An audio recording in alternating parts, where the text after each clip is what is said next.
잠들기 전에 이 음식 하나가 수면에 영향을 줄 수 있다는 사실 알고 계셨나요? 많은 사람들이 이 부분을 잘 모르고 있습니다. 특히 나이가 들수록 잠이 얕아지는 경우가 많습니다. 그래서 밤에 자주 깨는 분들도 많습니다. 어떤 분들은 잠드는데 오래 걸리기도 합니다. 또 어떤 분들은 새벽에 깨서 다시 잠들기 어렵다고 말합니다. 그래서 수면에 도움이 되는 방법을 찾는 분들이 많습니다. 그런데 의외로 음식이 수면과 관련이 있을 수 있습니다. 특히 한 가지 음식이 자주 이야기됩니다. 바로 견과류입니다. 많은 사람들이 견과류를 그냥 간식 정도로 생각합니다. 하지만 일부 연구에서는 견과류와 수면의 관계가 이야기됩니다. 그 이유는 견과류에 들어있는 성분 때문입니다. 견과류에는 멜라토닌과 마그네슘 같은 성분이 있습니다. 멜라토닌은 수면과 관련된 호르몬입니다. 쉽게 말하면 몸에 잠을 준비하라는 신호를 주는 역할을 합니다. 마그네슘은 몸의 긴장을 완화하는 데 도움이 되는 미네랄입니다. 그래서 신경을 안정시키는 데 도움을 줄 수 있습니다. 그래서 일부 연구에서는 견과류 섭취가 수면과 관련이 있을 수 있다고 이야기합니다. 하지만 여기서 중요한 점이 있습니다. 견과류를 먹는다고 해서 바로 잠이 오는 것은 아닙니다. 그래서 과장해서 생각하면 안 됩니다. 건강 정보는 항상 균형 있게 이해해야 합니다. 예를 들어 설명해 보겠습니다. 서울에 사는 67세 김 씨의 경우입니다. 김 씨는 평소에 잠드는 시간이 오래 걸렸습니다. 그래서 밤마다 뒤척이는 경우가 많았습니다. 잠들기 전에 이 음식 하나가 수면에 영향을 줄 수 있다는 사실 알고 계셨나요? 많은 사람들이 이 부분을 잘 모르고 있습니다. 특히 나이가 들수록 잠이 얕아지는 경우가 많습니다. 그래서 밤에 자주 깨는 분들도 많습니다. 어떤 분들은 잠드는데 오래 걸리기도 합니다. 또 어떤 분들은 새벽에 깨서 다시 잠들기 어렵다고 말합니다. 그래서 수면에 도움이 되는 방법을 찾는 분들이 많습니다. 그런데 의외로 음식이 수면과 관련이 있을 수 있습니다. 특히 한 가지 음식이 자주 이야기됩니다. 바로 견과류입니다. 많은 사람들이 견과류를 그냥 간식 정도로 생각합니다. 하지만 일부 연구에서는 견과류와 수면의 관계가 이야기됩니다. 그 이유는 견과류에 들어있는 성분 때문입니다. 견과류에는 멜라토닌과 마그네슘 같은 성분이 있습니다. 멜라토닌은 수면과 관련된 호르몬입니다. 쉽게 말하면 몸에 잠을 준비하라는 신호를 주는 역할을 합니다. 마그네슘은 몸의 긴장을 완화하는 데 도움이 되는 미네랄입니다. 그래서 신경을 안정시키는 데 도움을 줄 수 있습니다. 그래서 일부 연구에서는 견과류 섭취가 수면과 관련이 있을 수 있다고 이야기합니다. 하지만 여기서 중요한 점이 있습니다. 견과류를 먹는다고 해서 바로 잠이 오는 것은 아닙니다. 그래서 과장해서 생각하면 안 됩니다. 건강 정보는 항상 균형 있게 이해해야 합니다. 예를 들어 설명해 보겠습니다. 서울에 사는 67세 김 씨의 경우입니다. 김 씨는 평소에 잠드는 시간이 오래 걸렸습니다. 그래서 밤마다 뒤척이는 경우가 많았습니다. 그래서 여러 가지 방법을 시도했습니다. 따뜻한 우유도 마셔보고 산책도 했습니다. 그러던 중 잠들기 전에 견과류를 먹는 방법을 알게 되었습니다. 그래서 밤에 견과류를 조금 먹기 시작했습니다. 김 씨는 바로 큰 변화가 생긴 것은 아니라고 말했습니다. 하지만 시간이 지나면서 잠드는 시간이 조금 빨라졌다고 말했습니다. 물론 개인마다 차이가 있습니다. 하지만 이런 경험을 이야기하는 분들도 있습니다. 또 다른 사례를 보겠습니다. 부산에 사는 70세 박 씨의 경우입니다. 박 씨는 밤에 자주 깨는 습관이 있었습니다. 그래서 깊은 잠을 자는 시간이 짧았습니다. 그래서 잠들기 전에 견과류를 먹는 방법을 시도했습니다. 박 씨는 속이 편해지는 느낌이 있었다고 말했습니다. 그래서 수면이 조금 더 안정되었다고 이야기했습니다. 물론 모든 사람에게 같은 결과가 나타나는 것은 아닙니다. 그래서 개인마다 차이가 있을 수 있습니다. 하지만 일부 사람에게 도움이 될 수 있습니다. 그래서 견과류와 수면 이야기가 자주 등장합니다. 여기서 많은 사람들이 궁금해하는 질문이 있습니다. 정말 견과류가 수면에 도움이 될까요? 이 질문에 대한 답을 이해하려면 먼저 견과류에 들어있는 성분을 알아야 합니다. 견과류에는 여러 가지 영양소가 들어 있습니다. 그 중에서도 수면과 관련된 성분이 있습니다. 대표적인 것이 멜라토닌입니다. 멜라토닌은 몸에서 자연적으로 생성되는 호르몬입니다. 밤이 되면 멜라토닌이 증가합니다. 그래서 몸이 잠을 준비하게 됩니다. 견과류에는 이 멜라토닌이 들어있는 경우가 있습니다. 특히 호두와 피스타치오에 많이 포함되어 있습니다. 또 하나 중요한 성분이 있습니다. 바로 트립토판입니다. 트립토판은 아미노산의 일종입니다. 이 성분은 몸에서 세로토닌으로 바뀝니다. 세로토닌은 기분과 수면에 영향을 줄 수 있는 물질입니다. 그래서 수면과 관련된 이야기가 나옵니다. 또 견과류에는 마그네슘도 많이 들어 있습니다. 마그네슘은 신경을 안정시키는 데 도움이 될 수 있습니다. 그래서 몸의 긴장을 완화하는 데 도움을 줄 수 있습니다. 이처럼 견과류에는 여러 가지 성분이 있습니다. 그래서 수면과 관련된 음식으로 이야기되기도 합니다. 하지만 중요한 점이 있습니다. 모든 견과류가 같은 것은 아닙니다. 견과류 종류에 따라 성분이 다릅니다. 그래서 효과도 조금씩 다를 수 있습니다. 많은 사람들이 이 부분을 잘 모르고 있습니다. 그래서 견과류라고 하면 다 같다고 생각합니다. 하지만 실제로는 차이가 있습니다. 그래서 어떤 견과류가 좋은지도 중요합니다. 이 부분은 끝까지 보셔야 정확히 이해할 수 있습니다. 다음 파트에서는 어떤 견과류가 수면과 관련이 있는지 설명해 드리겠습니다. 생각보다 많은 분들이 이 내용을 잘 모르고 있습니다. 그래서 다음 내용을 꼭 확인하시기 바랍니다. 그렇다면 어떤 견과류가 수면과 관련이 있을까요? 많은 사람들이 견과류는 다 같다고 생각합니다. 하지만 실제로는 조금 차이가 있습니다. 견과류 종류에 따라 영양 성분이 다르기 때문입니다. 특히 수면과 관련해서 자주 이야기되는 견과류가 있습니다. 바로 호두와 아몬드입니다. 먼저 호두부터 설명해 보겠습니다. 호두에는 멜라토닌이 포함되어 있습니다. 멜라토닌은 잠을 유도하는 호르몬과 관련된 성분입니다. 그래서 수면과 관련된 이야기에서 자주 등장합니다. 또 호두에는 트립토판이라는 아미노산이 있습니다. 이 성분은 몸에서 세로토닌으로 변할 수 있습니다. 세로토닌은 기분과 수면에 영향을 줄 수 있는 물질입니다.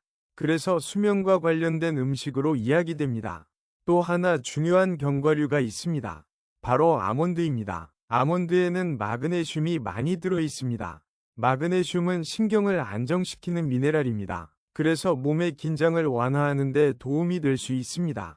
그래서 수면과 관련된 음식으로 자주 언급됩니다.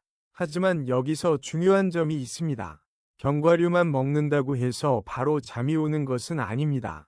그래서 과장해서 생각하면 안 됩니다. 수면은 여러 가지 요인이 함께 영향을 줍니다. 예를 들어 설명해 보겠습니다. 서울에 사는 66세 이 씨의 경우입니다. 이 씨는 밤에 잠드는 시간이 오래 걸리는 편이었습니다. 그래서 여러 가지 방법을 시도했습니다. 그러던 중 잠들기 전에 아몬드를 먹는 방법을 알게 되었습니다. 그래서 밤에 아몬드를 조금 먹기 시작했습니다. 이 씨는 바로 큰 변화가 생긴 것은 아니라고 말했습니다. 하지만 시간이 지나면서 잠드는 시간이 조금 편해졌다고 말했습니다.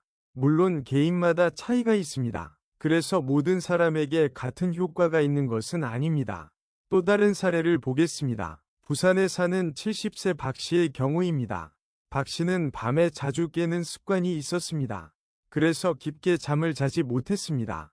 그래서 잠들기 전에 호두를 먹는 방법을 시도했습니다. 박 씨는 밤에 속이 편해지는 느낌이 있었다고 말했습니다. 그래서 수면이 조금 더 안정되었다고 이야기했습니다. 이처럼 일부 사람에게 도움이 될 수 있습니다. 하지만 반드시 모든 사람에게 같은 효과가 있는 것은 아닙니다. 많은 사람들이 이 부분을 잘 모르고 있습니다. 그래서 견과류만 먹으면 수면 문제가 해결된다고 생각하기도 합니다. 하지만 수면은 여러 가지 요소가 함께 영향을 줍니다.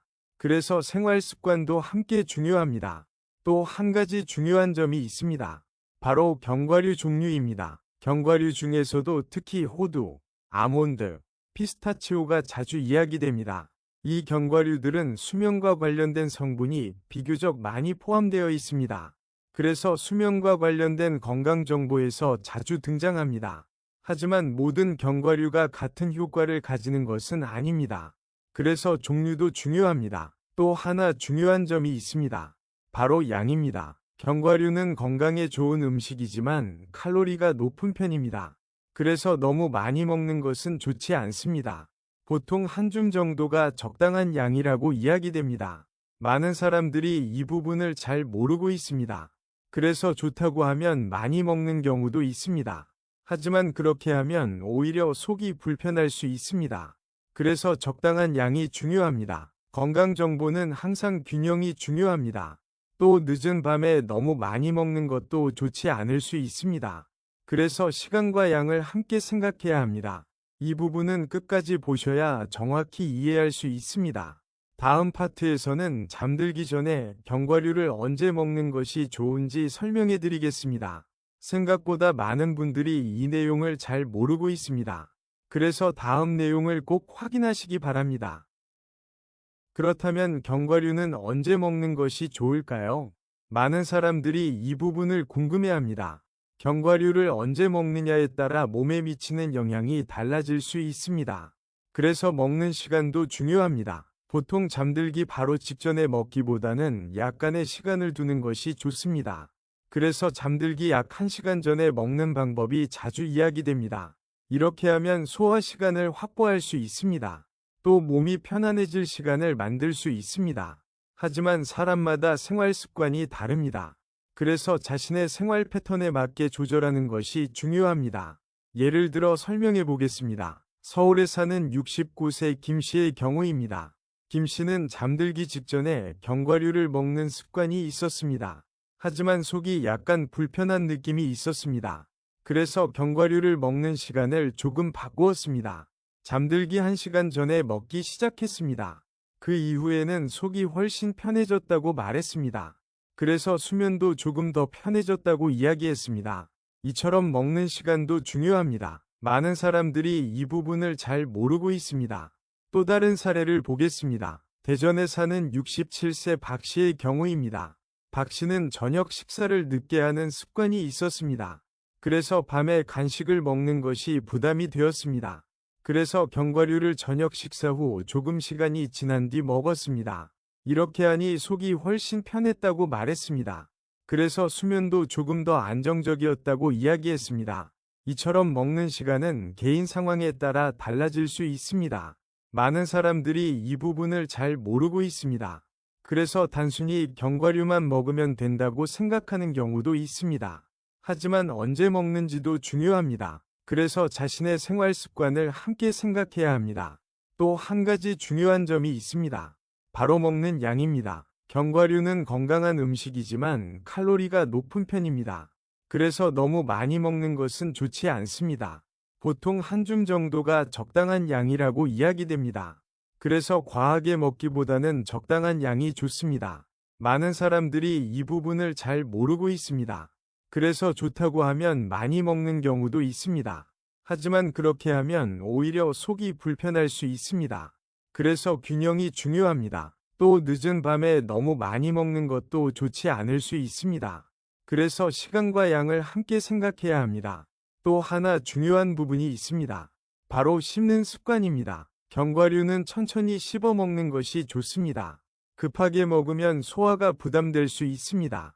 그래서 편안하게 먹는 것이 좋습니다. 이런 작은 습관도 수면에 영향을 줄 수 있습니다. 이처럼 수면은 여러 가지 요인이 함께 영향을 줍니다. 그래서 음식만으로 해결하려고 하면 안 됩니다. 생활 습관도 함께 관리해야 합니다. 많은 사람들이 이 부분을 잘 모르고 있습니다. 그래서 수면 문제가 계속되는 경우도 있습니다. 이 기준을 모르면 수면 습관을 잘못 만들 수도 있습니다. 그래서 반드시 자신의 생활 패턴을 먼저 생각해야 합니다. 이 부분은 끝까지 보셔야 정확히 이해할 수 있습니다. 다음 파트에서는 잠들기 전에 견과류를 먹을 때 주의해야 할 점을 설명해 드리겠습니다. 생각보다 많은 분들이 이 내용을 잘 모르고 있습니다. 그래서 다음 내용을 꼭 확인하시기 바랍니다. 하지만 잠들기 전에 견과류를 먹는 것이 모든 사람에게 좋은 것은 아닙니다. 많은 사람들이 이 부분을 잘 모르고 있습니다. 그래서 수면에 좋다는 이야기를 듣고 무조건 따라하는 경우도 있습니다. 하지만 상황에 따라 주의가 필요합니다. 첫 번째로 주의해야 할 것은 위장이 약한 경우입니다.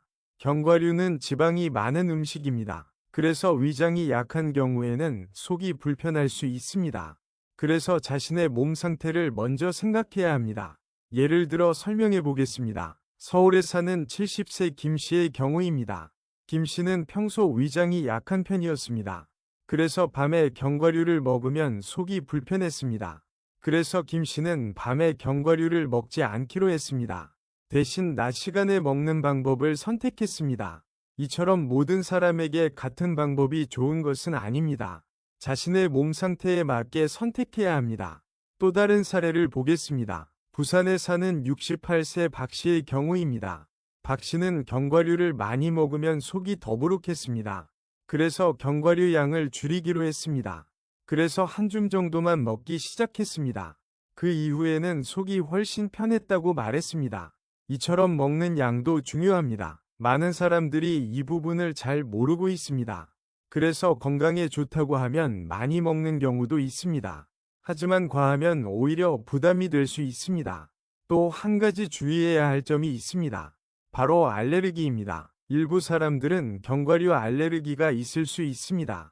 그래서 몸 반응을 먼저 확인해야 합니다. 이처럼 건강 정보는 항상 자신의 몸 상태를 먼저 생각해야 합니다. 많은 사람들이 이 부분을 잘 모르고 있습니다. 그래서 건강 정보가 오히려 부담이 되는 경우도 있습니다. 그래서 항상 자신의 몸 상태를 먼저 생각해야 합니다.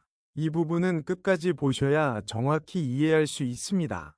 다음 파트에서는 수면에 도움이 되는 습관을 설명해 드리겠습니다. 많은 사람들이 이 부분을 잘 모르고 있습니다. 그래서 다음 내용을 꼭 확인하시기 바랍니다. 그렇다면 수면에 도움이 되는 습관에는 어떤 것이 있을까요? 많은 사람들이 이 부분을 궁금해합니다. 수면은 단순히 음식 하나로 결정되는 것이 아닙니다. 여러 가지 생활 습관이 함께 영향을 줍니다. 그래서 견과류를 먹는 것보다 더 중요한 것이 있습니다. 바로 수면 습관입니다. 첫 번째는 일정한 시간에 잠드는 습관입니다. 매일 같은 시간에 잠드는 것이 중요합니다. 우리 몸에는 생체 리듬이라는 것이 있습니다. 쉽게 말하면 몸의 시계라고 생각하면 됩니다. 이 시계가 일정하게 유지되면 잠들기가 훨씬 쉬워집니다. 예를 들어 설명해 보겠습니다. 서울에 사는 68세 김 씨의 경우입니다. 김 씨는 잠드는 시간이 매일 달랐습니다. 어떤 날은 10시에 자고 어떤 날은 1시에 잤습니다. 그래서 수면이 점점 불편해졌습니다. 그래서 잠드는 시간을 일정하게 바꾸었습니다. 그 이후에는 잠드는 시간이 훨씬 편해졌다고 말했습니다. 두 번째는 잠들기 전에 스마트폰 사용을 줄이는 것입니다. 많은 사람들이 이 부분을 잘 모르고 있습니다. 스마트폰 화면의 빛은 수면에 영향을 줄 수 있습니다. 예를 들어 설명해 보겠습니다. 부산에 사는 70세 박 씨의 경우입니다. 박 씨는 잠들기 전에 스마트폰을 오래 보는 습관이 있었습니다. 그래서 잠드는 시간이 늦어졌습니다. 그래서 스마트폰 사용을 줄였습니다. 그 이후에는 잠드는 시간이 조금 빨라졌다고 말했습니다. 세 번째는 가벼운 스트레칭입니다. 몸의 긴장을 풀어주는 것이 중요합니다. 그래서 잠들기 전에 가볍게 몸을 움직이는 것이 도움이 될 수 있습니다. 네 번째는 카페인을 줄이는 것입니다. 특히 저녁 시간에는 카페인을 피하는 것이 좋습니다. 이처럼 여러 가지 생활 습관이 수면에 영향을 줄 수 있습니다. 지금까지 잠들기 전에 견과류를 먹는 것과 수면에 대해 설명해 드렸습니다. 마지막으로 오늘 내용의 핵심을 정리해 보겠습니다. 첫 번째입니다. 견과류에는 멜라토닌과 마그네슘 같은 성분이 있습니다. 그래서 일부 연구에서는 수면과 관련된 이야기가 나옵니다. 두 번째입니다. 하지만 견과류만 먹는다고 바로 잠이 오는 것은 아닙니다. 그래서 과장해서 생각하면 안 됩니다. 세 번째입니다. 잠들기 약 1시간 전에 견과류를 먹는 방법이 자주 이야기됩니다. 하지만 개인 상황에 따라 다를 수 있습니다. 네 번째입니다. 위장이 약한 경우에는 주의해야 합니다. 또 알레르기가 있는 경우에도 주의해야 합니다. 다섯 번째입니다. 수면은 생활 습관이 함께 영향을 줍니다. 그래서 규칙적인 수면 시간이 중요합니다. 많은 사람들이 이 부분을 잘 모르고 있습니다. 그래서 수면이 불편해지는 경우도 많습니다. 그래서 오늘 영상이 도움이 되었기를 바랍니다. 오늘 영상이 도움이 되셨다면 주변에도 공유해 주시기 바랍니다. 많은 분들이 이 정보를 모르고 있습니다. 그래서 이 영상이 도움이 되었으면 좋겠습니다.